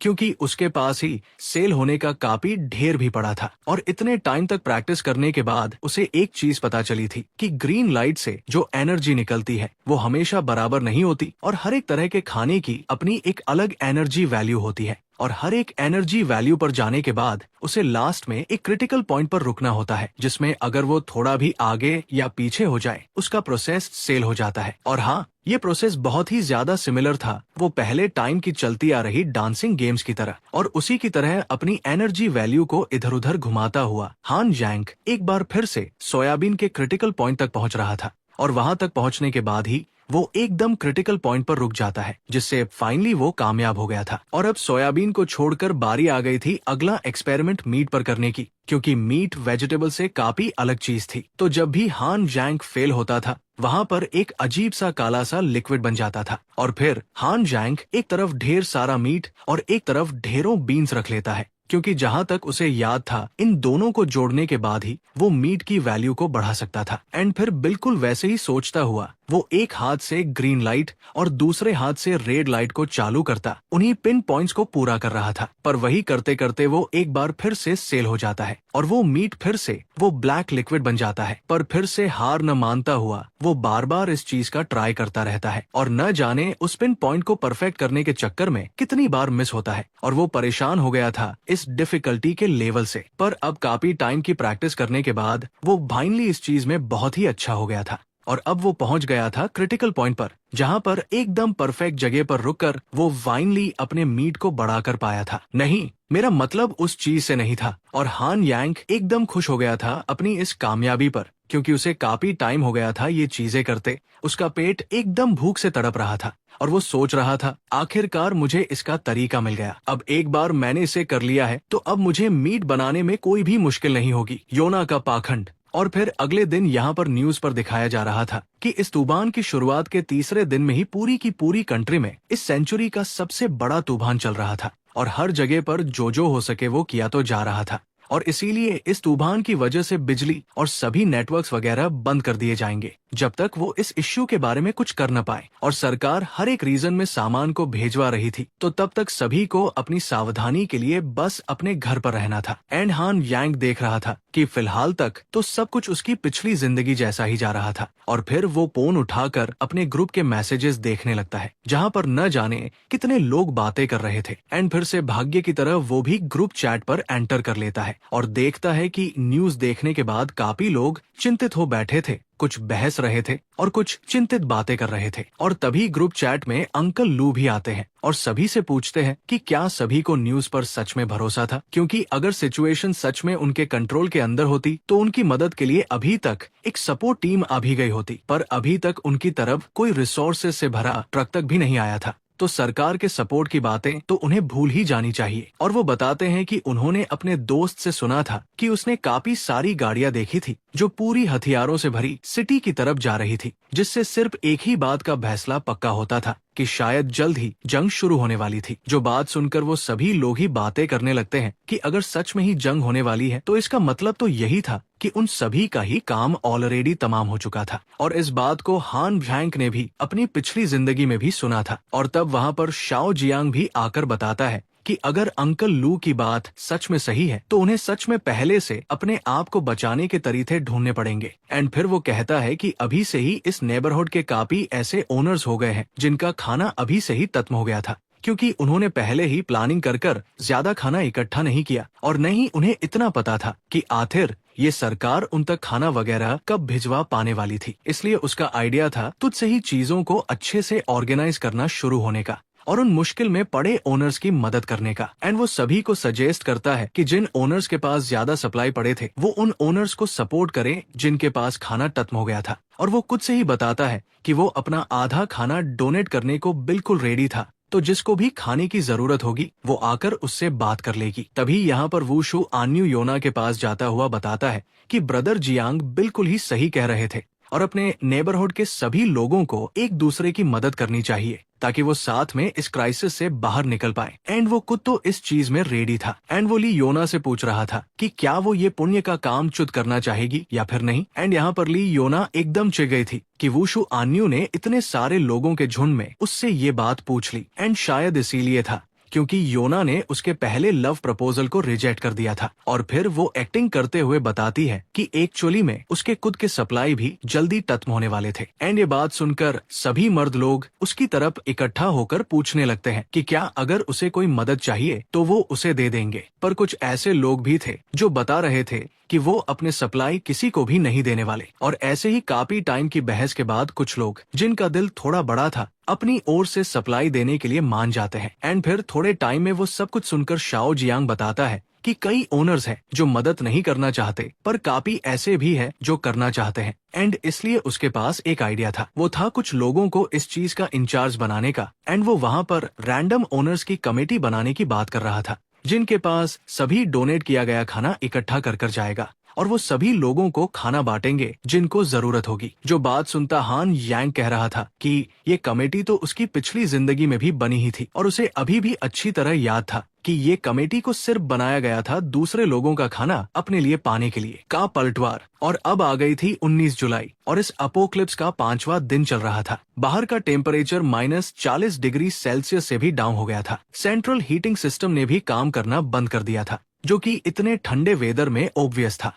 और सभी लोग इस ठंड से बचने के लिए कुछ न कुछ तरह से अपनी बॉडी को गर्म करने की कोशिश कर रहे थे, कुछ आग के सहारे तो कुछ किसी जरिए से। और ये सब कुछ अभी तक तो बिल्कुल हान यांग की पिछली जिंदगी जैसा ही चल रहा था, सिवाय खुद हान यांग के लिए जो इस अपोक्लिप्स के मजे ले रहा था। उसके पास हीटिंग सिस्टम था, बैटरीज थी, खाना था और सब कुछ मजबूत था। और वो तो मजे से अपनी जिंदगी को गेम्स खेल रहा था कि तब गेम्स के मजे लेते हुए उसे किसी की कॉल आती है, जिसे उठाकर उसे कहा जाता है कि वहां से 101 का ओनर बोल रहा था, जो कि ब्लॉक 8 का इंचार्ज था। और जल्दी वो सभी लोग अगले 20 मिनट तक अपने बाहर की रोड साफ करने के लिए निकलेंगे, तो टाइम पर हान यांग को भी वहां पर पहुंचना होगा। जिस बात से हान यांग एकदम चिढ़ गया था। अगला भाग, बाहर बर्फ हटाना और जिन शुए से मुलाकात। जिस बात से हान यांग एकदम चिढ़ गया था कि क्या ये लोग पागल वागल तो नहीं है, बाहर इतनी ज्यादा पागलों जैसी ठंड पड़ रही थी एंड ये लोग बाहर जाकर रोड साफ करना चाहते थे। पर वो फिर भी नीचे आ ही जाता है, क्योंकि अभी उसका कोई भी इरादा नहीं था अपने नेबर्स के साथ पंगे लेने का और न ही बाती लोगों का अपने आप पर शक डालने का, ताकि किसी को भी अंदाजा न चले कि हान यांग ने पहले से काफी सप्लाई इकट्ठे किए हैं। और फिर अपने सामने वो पाते हैं कि बर्फ ने तो उनके पहले फ्लोर की सभी एंट्रेंस को बंद ही कर डाला था और बर्फ दरवाजे से भी ऊपर ऊपर तक आ गई थी। और वो सभी लोग हैरान होते चिल्लाने लगते हैं कि अभी कल के दिन ही तो उन्होंने सामने का सारा रास्ता साफ किया था और इतनी जल्दी बर्फ इतनी ऊपर तक भर गई थी। और फिर वो सभी उस दरवाजे को खोलने की कोशिश करने लगते हैं और कुछ बंदे हान यांग को नोटिस करके उसे उनकी दरवाजा खोलने में मदद करने को बुलाते हैं और हान यांग भी जाकर ऐसा ही करता है। और फिर वो सभी अपनी पूरी ताकत लगाकर फाइनली उस दरवाजे को खोल ही देते हैं। पर उस दरवाजे के बाहर से जो ठंड निकलती है, उस ठंड से उन सभी के होश लग जाते हैं और बाहर से तूफान की हवा इतनी तेज चलकर अंदर आ रही थी कि किसी की आंखें तक भी अच्छे से नहीं खुल पा रही थी। और ठंड से बका हान यांग भी सोच रहा था,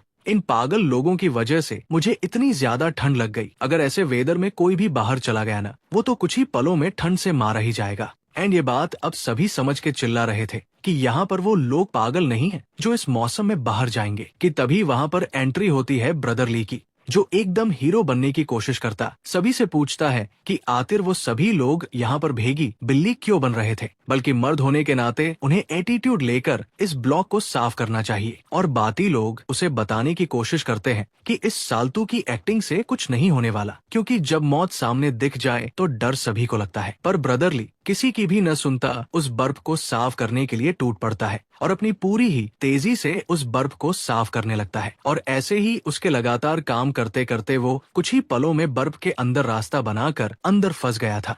और 5 सेकंड की शांति के बाद उसकी मदद की पुकार अंदर से सभी को सुनाई दे रही थी, क्योंकि वो बर्फ के अंदर फंस गया था और उसे बाहर आने का रास्ता तक भी पता नहीं चल रहा था। और फिर सभी लोग कुछ कर कर उसे घसीटकर बर्फ से बाहर निकालते हैं और हान यांग उसे बर्फ हटाता उसका हाल पूछता है और देख पाता है कि उसकी बर्फ और ठंड से बुरी हालत थी। और फिर हान यांग ब्रदर ली को उठाता बागियों को बताता है कि पहले उन्हें कार पार्क पर जाकर इंचार्ज वाले बंदे को ढूंढना चाहिए और वहां पर अपनी अटेंडेंस लगवाकर इस रास्ते को तब साफ करने का सोचना चाहिए जब बर्फ बंद हो जाती है, क्योंकि अब इस तूफान का सामना यहाँ पर इंसानों की ताकत नहीं कर सकती थी। और फिर ब्रदर ली और हान यांग दोनों साथ में उस कार पार्क पर आ गए थे, जहाँ पर शाओ जियांग सभी को बता रहा था कि बर्फ और तूफान काफी ज्यादा भारी हो चुका है, तो यहाँ की सफाई शुरू करने से पहले उन्हें थोड़ी बहुत बर्फ को हटाना पड़ेगा। और साथ ही साथ ये कार पार्क का बेसमेंट डोनेशन सर्विस की जगह बनेगा, जहाँ पर डोनेशन ली भी जाएगी और दी भी जाएगी। और यहाँ पर हान यांग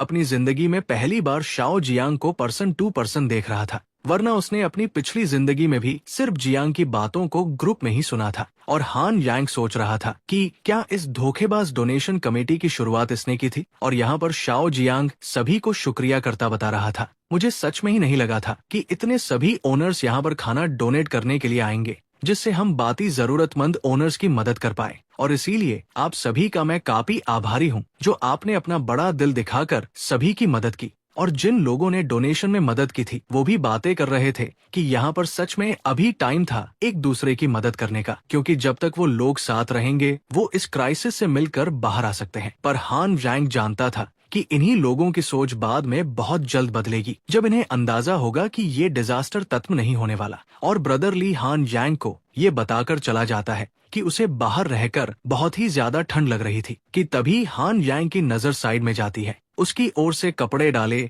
वही प्यारी नर्स पर जिसने हान जैंग की हॉस्पिटल में मदद की थी। एंड वो ये देखकर हैरान हो जाता है कि उसे बिल्कुल भी नहीं लगा था कि ये नर्स भी उनके नेबरहुड में रहती होगी और वो यहाँ बाहर को सामान को पकड़कर लेकर जा रही थी। पर भीड़ के अंदर से निकलने की वजह से उसे किसी से धक्का लग जाता है और वो सभी सामान के समेत गिरने वाली होती है। पर अहम मौके पर हान जैंग आकर उसे पकड़ लेता है और उसे गिरने से बचा लेता है। और अंदर जिन जिहान अपनी आंखें खोल पाती है कि ये तो भाई हॉस्पिटल वाला लड़का था, पर उसे इतना भी याद था कि इसके तो पैर में चोट लग रखी थी एंड इसलिए उसका ध्यान सीधा उसके पैर की तरफ ही था। और फिर हान जैंग भी इस बात का नोटिस करता, फटाफट उसे छोड़ता बताता है कि दरअसल उसकी रिकवरी की स्पीड बचपन से ही काफी तेज थी और न जाने क्यों उसकी इंजरी कुछ ही दिनों में बस अपने आप ठीक हो जाती थी एंड इसी वजह से उसका पैर भी ठीक हो गया था। जो बात सुनकर वो भी काफी इम्प्रेस हो जाती है और बताती है कि ये चीज तो कमाल की है, सच में आखिर इतना भोला कोई कैसे हो सकता है। और ये बात नोटिस कर कि उसने अपने हाथ में कुछ सामान पकड़ा था, हान जैंग उसकी मदद करने को ऑफर करता है और वो लड़की उसे पहले ही बता रही थी कि ये सामान काफी भारी है। पर हान जैंग न मानता फिर भी उसकी मदद करना चाहता था। पर जब वो अपने हाथ से उस सामान को छोड़ती है, हान जैंग के हाथ पूरे नीचे आ गए थे क्योंकि वो सामान तो सच में ही काफी भारी था। पर फिर भी हिम्मत करता उसे उठाता वो उससे पूछ रहा था कि आखिर इसके अंदर क्या सामान है, जिस पर वो बताती है कि इन बॉक्सेस के अंदर कुछ मेडिकल सप्लाई है जिन्हें वो यहाँ पर डोनेट करने वाली थी। और ये देखकर कि हान जैंग को थोड़ा स्ट्रगल हो रहा था, वो एकदम मुस्कुराती हुई उसे बताती है कि अगर ये सामान उसे कुछ ज्यादा ही भारी लग रहा है तो वो वापस उसे उठा सकती है क्योंकि उसके लिए ये काफी आसान था। पर हान जैंग बेइज्जती न करवाना चाहता, उसे बताता है कि ये सामान इतना भी भारी नहीं था।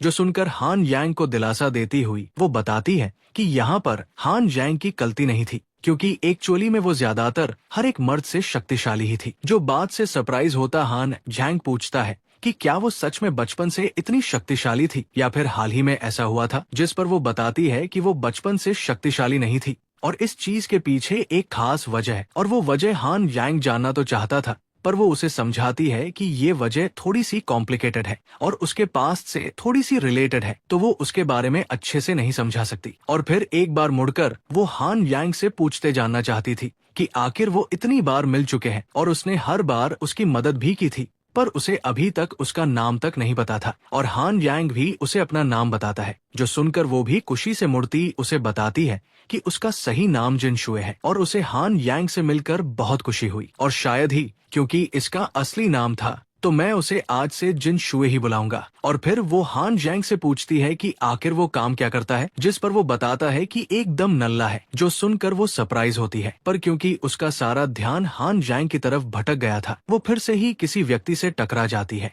और सीधा जाकर हान जैंग के ऊपर गिरती है। और हान जैंग ने उसे संभाल तो लिया था, पर इतनी ठंड में कुछ मुलायम अंगों के छूने की वजह से हान जैंग का शरीर आउट ऑफ कंट्रोल जा रहा था। पर वो फिर भी अपने आप को संभालने की पूरी कोशिश कर रहा था। और फिर जिन शुए वापस अपने आप को संभालती हान जैंग से माफी मांगती है, जो तो उल्टा उसकी गलती से खुश था, पर उसे उसकी काफी चिंता भी आ रही थी क्योंकि वो बहुत ही ज्यादा भूली थी। और पीछे खड़ी योना हान जैंग को किसी और लड़की के साथ नोटिस कर उससे बात करने वहाँ पर आ जाती है और हान जैंग से बात करती पूछती है कि आखिर उसने आकर उससे बात क्यों नहीं करी। और फिर अब अपने प्लान के साथ वो खुद जाकर हान जैंग से चिपकती, वो उसे अपनी तरफ की जनता का स्वाद दिखाने लगती है और उससे पूछती है कि क्या ये लड़की हान जैंग की कोई दोस्त थी। एंड ये देखकर कि हान जैंग की ऑलरेडी कोई लड़की दोस्त थी, जिन शुए उसे बाय कह कुछ सामान उठाकर वहाँ से ले जाने लगती है। और हान जैंग पूछता है कि योना यहाँ पर क्या कर रही थी, जिस पर वो बताती है कि वो यहाँ पर सप्लाईज लेने आई थी एंड हान जैंग ने भी उसे कितने टाइम से कांटेक्ट नहीं किया था, तो इसलिए उसे हान जैंग की भी चिंता हो रही थी। परंतु हान जैंग बताता है कि वो उसे कुछ ही टाइम में मैसेज भेजने वाला था, जिस पर योना हंसती उसे कहती है झूठ है, मैंने अभी अभी देखा कि तुम इस लड़की से बातें करते वक्त कितने खुश थे। और फिर एकदम ब्लश करती वो हान जैंग को प्यार से पूछती है कि क्या हान जैंग उसे अपना थोड़ा सा खाना दे सकता है, क्योंकि उसका खाना तत्म ही होने वाला था। तो इसीलिए टाइम निकालने के लिए उसे हान जैंग की मदद चाहिए होगी। और ऑब्वियसली हान जैंग अंदर ही अंदर से इस बात से बहुत ही खुश था, परंतु एक्टिंग करता हुआ वो बताता है, मेरे पास एक्चुअली में ज्यादा खाना तो नहीं बचा, पर मैं फिर भी तुम्हें खाना देने को तैयार हूँ। पर हे योना, तुमने अभी तक मेरे उस मैसेज का जवाब नहीं दिया जो मैंने तुम्हें कुछ दिनों पहले भेजा था। कि तभी हान जैंग उसे प्यार से पकड़ता है, उसके पूरे करीब आता, उससे पूछता है कि क्या वो कुछ दिनों के लिए उसके घर पर चलना चाहेगी और फिर वो साथ में मजे करेंगे। और योना पूरा पूरा समझ गई थी कि ये बात कहाँ तक जा रही थी, पर क्योंकि वो हान जैंग का सिर्फ इस्तेमाल ही करना चाहती थी, न कि उससे कोई रिश्ता बनाना, वो उसे बताती है कि अगर हान जैंग कभी भी उससे बात करना चाहता है तो वो बस उसे ऑनलाइन मैसेज भेज सकता है। एंड ये देखता हुआ कि योना उसका साथ नहीं दे रही थी, हान जैंग मुंह फेरता वहाँ से जाने लगता है। पर यहाँ पर योना अपना प्लान सेल नहीं करना चाहती थी, इसलिए हान जैंग को रोकने के लिए वो उसे पकड़ते हुए बताती है कि आजकल न जाने क्यों उसे लगता है कि हान जैंग एक्चुअली में पहले से बहुत ही बदल गया है, पर उसकी फीलिंग हान जैंग के लिए एकदम सीरियस थी। एंड इसीलिए वो नहीं चाहती थी कि बाकी लोग सोचें कि वो हान जैंग के साथ सिर्फ इसीलिए है क्योंकि वो अमीर है। तो इन चीजों के लिए रेडी होने के लिए योना थोड़ा वक्त मांगती है। और ये बात सुनकर बाहर से हान जैंग भी खुश होने की एक्टिंग करता है, पर अंदर ही अंदर वो जानता था कि अगर उसे पहले से इसका सच न पता होता तो वो पक्का इसकी बातों में आ ही जाता। और इसीलिए धीरे धीरे कर वो योना का ये झूठा मुखौटा तोड़ना चाहता था।